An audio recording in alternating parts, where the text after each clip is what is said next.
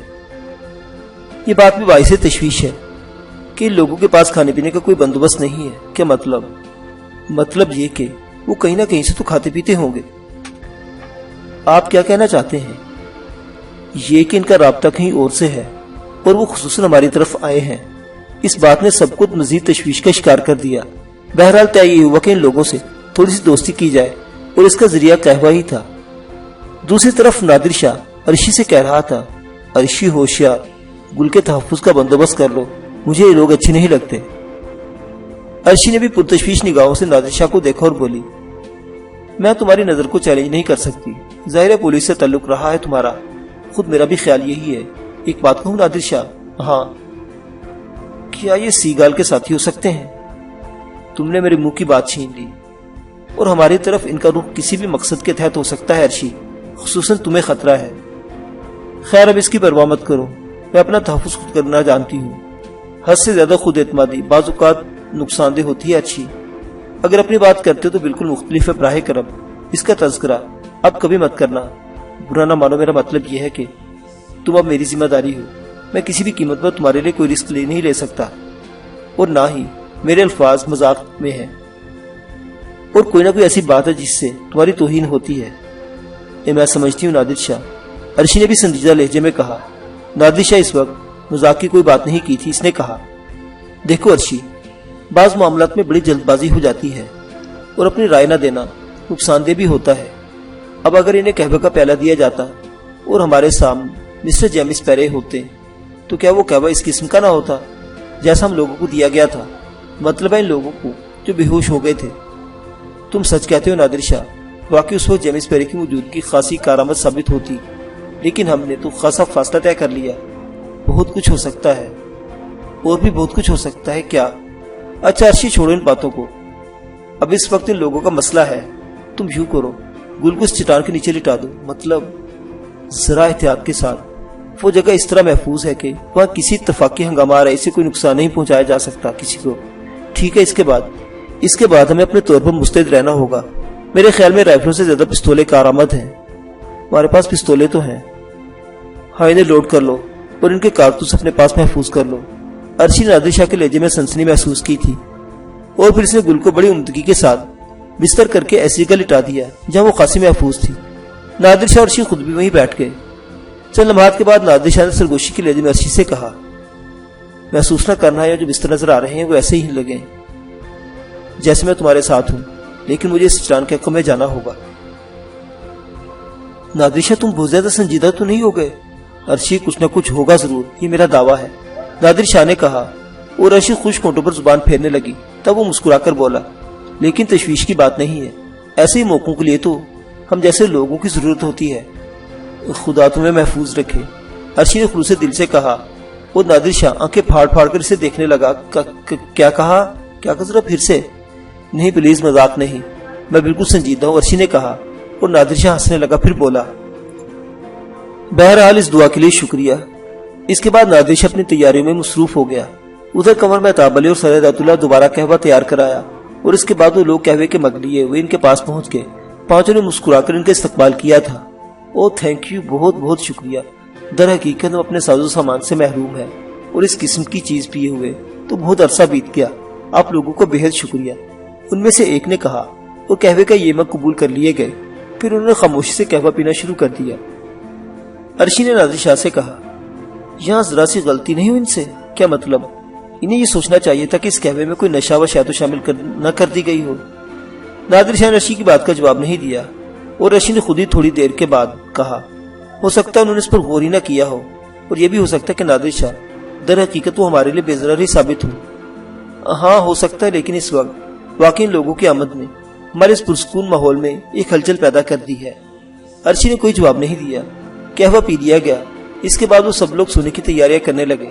بظاہر یہ محسوس ہوتا تھا جیسے وہ بالکل بے ضرر لوگ ہوں، لیکن بہرطور ان کی آمد اور ان کی شخصیت کو نظر انداز نہیں کیا جا سکتا تھا۔ ادھر قمر مہتاب علی اور سید ایت اللہ بھی ان کی تمام حرکات بنظر غار جائزہ لے رہے تھے اور ایک عجیب سی تشویش میں مبتلا تھے۔ پھر یہ لوگ بھی آرام کرنے کے لیے لیٹ گئے، لیکن طے یہ کر لیا گیا تھا کہ باری باری ہر شخص جاگے گا اور یہ لوگ اس قدر قریب رہیں گے کہ انہیں کوئی مشکل پیش نہ آئے اور ایک لمحے میں سب مستعد ہو جائے، ساتھ ہی رائفلیں وغیرہ بھی رکھ لی جائیں تاکہ انہیں اٹھانے میں کوئی دقت نہ ہو۔ پہلے 2 گھنٹے تک مائیکل باہر جاگتا رہا۔ باقی لوگوں کو سونے کے لیے کہہ دیا گیا۔ کوئی 1.5 یا 2 گھنٹے کے بعد نادر شاہ نے عرشی کو ہوشیار کیا اور اسے کچھ ہدایات دینے کے بعد اس بڑی سی چٹان کے عقب میں پہنچ گیا جس کے نیچے عرشی آرام کر رہی تھی۔ گل کو محفوظ کر دیا گیا تھا۔ اس بچی میں عجیب و غریب خصوصیت پائی گئی تھی۔ اب تک کا سفر نہایت پرصحبت تھا، لیکن بچی نے ایک لمحہ کے لیے بھی کسی کو پریشان نہیں کیا تھا۔ وہ تندرست و توانا رہی تھی اور موسمی اثرات نے بھی باقی سب کو کسی نہ کسی شکل میں متاثر کیا تھا، لیکن گل پر کسی قسم کے موسم کا کوئی اثر نہیں ہوا تھا۔ وہ خوش و خرم اور چست و چالاک تھی، اور اس بات پر بھی ان لوگوں نے تبصرہ کرتے ہوئے کہا تھا کہ چونکہ اس کا خمیر اسی مٹی سے اٹھا ہے، اس لیے یہاں کی آب و ہوا اس کے لیے بے ضرر ہے۔ بہرحال عرشی خود بھی جاگتی رہی، پستول اس کے ساتھ موجود تھا۔ پھر چاند کا روشن گولا بجھ گیا، یا تو بادلوں کے کسی ٹکڑے میں جا چھپا تھا یا پھر اس کا سفر مکمل ہو گیا تھا۔ روشن زمین بجھ گئی تھی اور ماحول پر مدھم اندھیرا مسلط ہو گیا تھا۔ پانچوں آنے والے گہری نیند سو رہے تھے اور خاموش ماحول میں ان کی سانسوں کی بازگشت بآسانی سنی جا سکتی تھی۔ مائیکل بائر کی ڈیوٹی ختم ہوئی تو اس نے لارک اینجلو کو جگا دیا اور لارک اینجلو مائیکل بائر کی جگہ آ گیا۔ جب مائیکل بائر کمرہ بدل کر سو گیا تو لارک اینجلو نے آنکھیں پھاڑ پھاڑ کر دیکھا اور پھر دل میں سوچا یہ لوگ واقعی بے ضرر ہیں، بلا وجہ ان کے لیے اس قدر مشقت کی جا رہی ہے، لیکن احتیاط بہرطور احتیاط ہوتی ہے۔ البتہ نیند سے جاگنے کی وجہ سے اس کی آنکھوں پر شدید بوجھ تھا اور پھر ہوا اس قدر خونگر اور فرد آمیز تھی کہ لارک اینجلو کی آنکھیں کوشش کرنے کے باوجود بند ہوئی جا رہی تھی اور وہ سوتے ہوئے ذہن پر قابو نہیں پا سکا اور اپنی ڈیوٹی پر مستعد نہ رہ سکا۔ چنانچہ کچھ ہی دیر کے بعد وہ گہری نیند سو گیا اور وقت گزرتا رہا۔ پھر اس وقت صبح کے 4:30 بجے ہوں گے جب ان پانچوں نے گردنیں اٹھائیں، ایک دوسرے کو دیکھا اور ہوشیار ہو گئے۔ ان کی نگاہیں ان سونے والوں کا جائزہ لے رہی تھی جو قریب قریب گہری نیند سو رہے تھے، اور پھر ان کے ہونٹوں پر مسکراہٹ پھیل گئی۔ انہوں نے پستول سنبھالے اور پھر چھپکلیوں کی طرح زمین پر رینگنے لگے۔ وہ اس معاملے میں کافی مشتاق معلوم ہوتے تھے کیونکہ ان کی رینگنے کی آوازیں تک نہیں آ رہی تھی اور وہ کامیابی سے فاصلہ طے کر رہے تھے۔ دیکھتے ہی دیکھتے ہوئے لوگوں کے قریب پہنچ گئے اور سونے والوں کو ان کے قریب آنے کا ذرا برابر آہٹ تک نہیں ہوئی۔ پھر انہوں نے تھوڑی تھوڑی گردنیں اٹھائی اور ان کے ہتھیاروں کو دیکھا۔ یہ ہتھیار اس طرح ان کے قریب رکھے ہوئے تھے اگر انہیں چھونے کی کوشش کی جاتی تو وہ لوگ جاگ سکتے تھے۔ بہرحال کچھ نہ کچھ تو ہو ہی جاتا۔ وہ پانچوں صورتحال کا جائزہ لیتے رہے اور اس کے بعد غالباً انہوں نے ایکشن کا فیصلہ کر لیا تھا۔ معزز سامعین حضرات، صحرائے افریقہ کی یہ داستان ابھی جاری ہے۔ بقیہ واقعات اگلی قسط میں۔ دیکھتے رہیے اردو داستان۔ اللہ حافظ۔